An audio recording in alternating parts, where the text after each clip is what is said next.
from the soul with it. Yeah.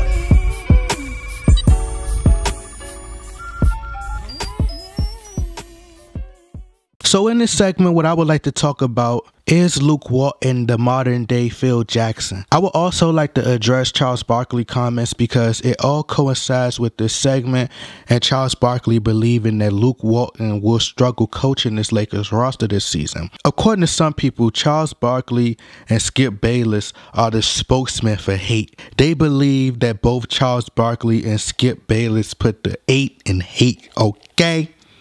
But I'm going to say this.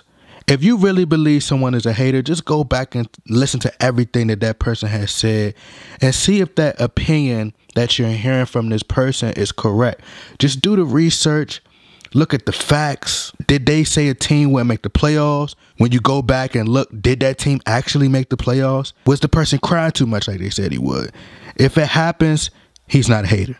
But if it didn't happen, then clearly he's just a hater. A lot of media pundits and NBA analysts, they make a lot of excuses for players in this generation and stating that players who came in the generation before them didn't have it as hard as they have it because they have like social media. But the social media is just the equivalent of what, let's say, newspaper was back then. You know, they had newspaper dispensers. You could look in the newspaper and you'll see different beat writers criticizing or critiquing certain players. And a newspaper was so popular back then. It's the equivalent of social media. It's just, you know, as times has changed, you know, things evolve. So they had the radio program and different things back then. So it's just the same. And players were sensitive back then. It's just you rarely seen superstars who was very sensitive back then. You'd seen, like, you know, role players who may have been sensitive. So with that being said, let's talk about Charles Barkley comments. So what Charles Barkley says, he says, that's an impossible scenario for Luke. He's got LeBron, who's going to do things his way. He's got those young kids who are probably in awe of LeBron. He got those older guys who are going to try to seek attention. I don't think Lance and Rondo are going there to be 9th and 10th guys on the bench and be quiet all year. They're going to want touches. So first, let's dissect what Charles Barkley is saying. Honestly, I don't think it's an impossible scenario for Luke, but I do agree with Charles. I do believe the Lakers will struggle in the beginning of the season, just trying to figure things out. Opening night, I do believe the Lakers will get a big win due to emotions being so high and tons of fan excitement. But I think this year for the Lakers will be very similar to the Chicago Bulls 1994 and 1995 season. In the Bulls 94-95 season, they went 47-35. They were led by Scottie Pippen. This is with a retired Michael Jordan who eventually made a return that season, and he only played the remainder of the 17 games that was left into the regular season. And the reason I brought up the 94-95 Bulls team is because Charles Barkley stated that this Lakers team will struggle. So I've been doing a ton of research, and it says the Bulls team, the 94-95 Bulls team, struggled the first half of the season with a 23-25 record at the All-Star break. I believe the Lakers will deal with similar struggles like Charles said. You know, and I agree.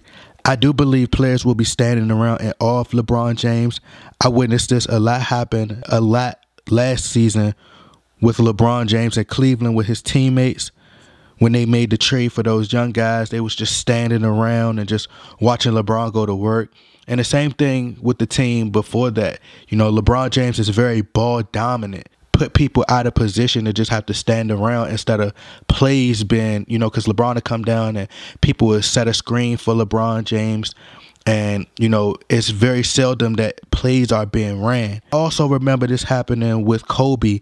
When Kobe was playing with D'Angelo Russell and all those other young guys, they would just stand around and watch Kobe, you know, instead of moving without the ball. LeBron James is not really known for playing off the ball, so it'd be very interesting to see how Luke Walton adjusts. LeBron James has been very ball dominant his entire career, so like I said, it'll be very interesting to see how Luke Walton adjusts. You know, I think that Luke Walton and the Lakers will eventually make some major adjustments and a possible trade and eventually they'll find a way to start winning more and more games as they head into the playoffs. You know, the Pippen-led Bulls did not fare nearly as well in the 94-95 season as they had, you know, in the season before. In fact, for the first time in years, they were in danger of missing the playoffs because of the lack of interior defense and rebounding. And for the Lakers, in terms of defensive stoppers, we really don't have any. You also have to remember, without Michael Jordan, Scottie Pippen was the only defensive stopper on that team. MJ and Scottie Pippen were 9-time all-defensive first-team players, which means they were lockdown defenders. That's when Jordan came back and Michael Jordan led them to a 13-4 record to close the regular season out. And still, Scottie Pippen finished the 94-95 season leading the Bulls in every major statistical category: points, rebounds, assists, steals, and blocks, and becoming only the second player in NBA history to accomplish that, which is amazing. Kind of sounds like LeBron, you know, finishing in every leading in every statistical category. So I did a lot of research about the 94-95 season, but unfortunately I wasn't able to find any interviews other than Michael Jordan's comeback speech. But being as though the team struggled, I'm almost certain that Phil Jackson had to find a way of balancing out the frustrations and the outside criticism from the media, but also creating an environment where players still would compete every night, which is what I believe Luke will have to do. Luke has the advantage of being a player's coach, just like Phil Jackson. He has to have balance, let it be known that he's in control. You know, what Luke has done the last few years is what people never really bring up about the team that he has. You know, they look very inspired and play with a ton of effort and energy on both ends of the floor. And just like Phil Jackson, you know, Luke Walton said that he implemented he took the meditation approach that Phil Jackson did as well. And, you know, Luke Walton does that in practice as well. So last season, when players started to get injured and it was next man up, Brandon Ingram was injured, Lonzo Ball was injured. We seen players like Josh Hart step up and compete, you know, and play some very inspiring basketball. You know, just having the ability to resonate with players and convincing them to play harder, you know, and not quit even though your best players went down speaks high volumes about the coach. Just like Phil Jackson 94-95, Luke Walton last season and this season will do all the best that he can with what he has. And another thing Charles Barkley says that's really starting to bother me is with NBA analysts and the media is when they address these players, they address them as the young core or they address them as the kids, the pup. Like, these are grown men. They're not babies anymore. They're grown men. You know, I think that Brandon Ingram, Kyle Kuzma, Josh Hart, they're going to have to step it up this season because they're grown men like Ben Simmons and Embiid. You know, I know that the 76ers play in the East and they made a deep run in the playoffs. But if you notice, nobody called them the young core or the young pups. It's time for these players to really just grow up. They're grown men and stop calling them kids. Like, these are grown men. They have their own cars. They have their own homes now, and they're doing things on their own now. They're grown men. They're not teenagers, and they're not in college no more. Like, they're grown. Once you come to the NBA, all that kid stuff is out the window. You're a grown man. What I found pretty interesting is something that Luke Walton said a few months ago is he will be trying LeBron James out at the 5. And I thought about Phil Jackson, you know, what Phil Jackson did with Shaq. That's what that kind of reminded me of. And I've oftentimes compared LeBron James to Shaquille O'Neal because both players were just so dominant in their eras. And, you know, they even made similar moves. You know, LeBron going to Miami just like Shaq did. And now he's with the Lakers like Shaq. And they both just dominated in their era. So it's like with LeBron James playing the center, you know, with the center position, and how it has nearly become, you know, with the center position nearly becoming extinct now and the league having no legit big man. Like, it would be interesting to see if LeBron James could dominate that position like Shaq did. Not like as effective and be as great as Shaq was, but if he could, you know, at least dominate. And because he's a lot more mobile than a lot of these centers nowadays. He's a lot quicker.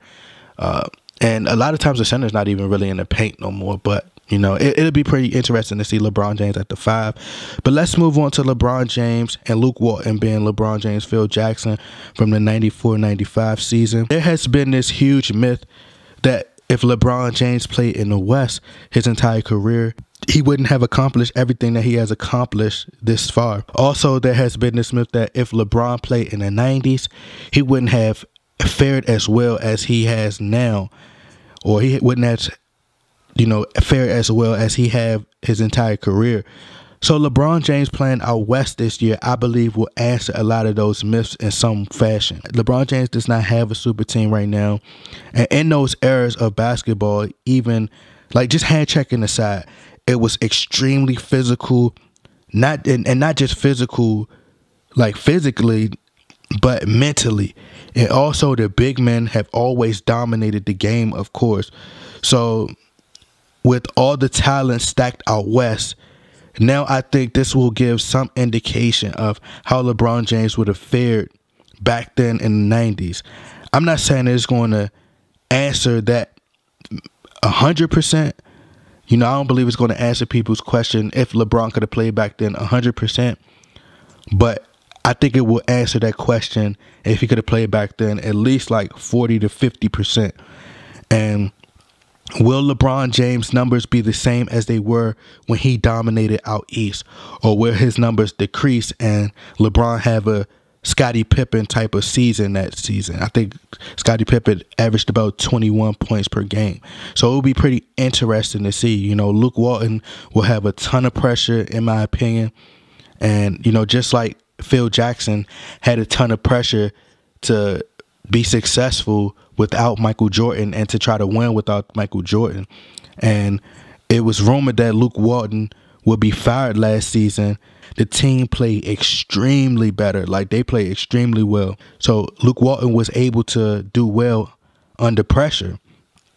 And Charles Barkley says Rondo and Lance Stevenson won't settle for being 9th or 10th guys. Like, I don't think Rondo and Lance will have an issue with Luke Walton's rotation. And I think Lance has always known his role, even with the Pacers and other teams that he played for. And as far as Rondo, Rajon Rondo is much older now. He knows he's really on thin ice. When it's pertaining to other teams, Rajon Rondo knows that he's on thin ice. You know, his talent hasn't evolved.